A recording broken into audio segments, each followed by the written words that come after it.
Sudhakantha doctor Bhupen হাজৰিকাদেৱৰ গীতে কেইবাটাও দিশ সামৰি লয়।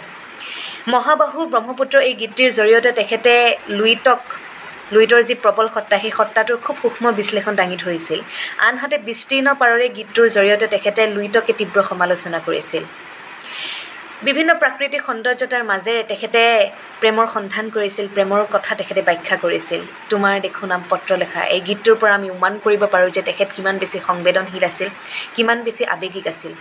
আজিৰ সামাজিক পৰিৱেশ, আজিৰ সমাজৰ যি বেয়া পৰিস্থিতি, যি প্ৰতিকূলমুখী পৰিস্থিতি, সেয়া আমি ৰাইজে দেখিছোঁ।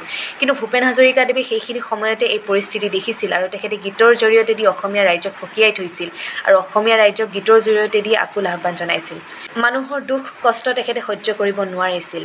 মানুহে মানুহক কিনিব খুজিলে, মানুহে মানুহক বেচিব খুজিলে তেখেতে কষ্ট পাইছিল, তেখেতৰ মনত হাহাকাৰ কৰিছিল।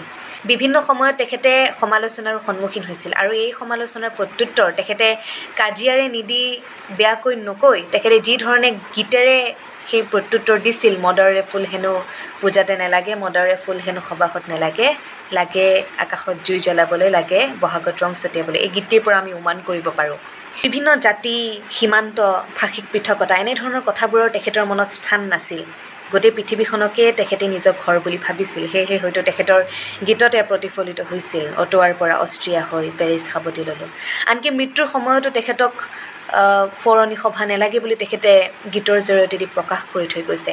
গতিকে তেখেতৰ এই বহুমূলীয়া অৱদানে গীতৰ পৰা আমি এটা কথা গম পাব পাৰোঁ যে গীত কেৱল মনোৰঞ্জনৰ বাবে নহয়, গীতৰ পৰা আমি বিভিন্ন কথা শিকিব পাৰোঁ, গীতৰ পৰা আমি বিভিন্ন কথা উপলব্ধি কৰিব পাৰোঁ। এইখিনি কথা আমি শিকিব পাৰোঁ সুধাকণ্ঠ ডক্টৰ ভূপেন হাজৰিকাদেৱৰ গীতৰ পৰা।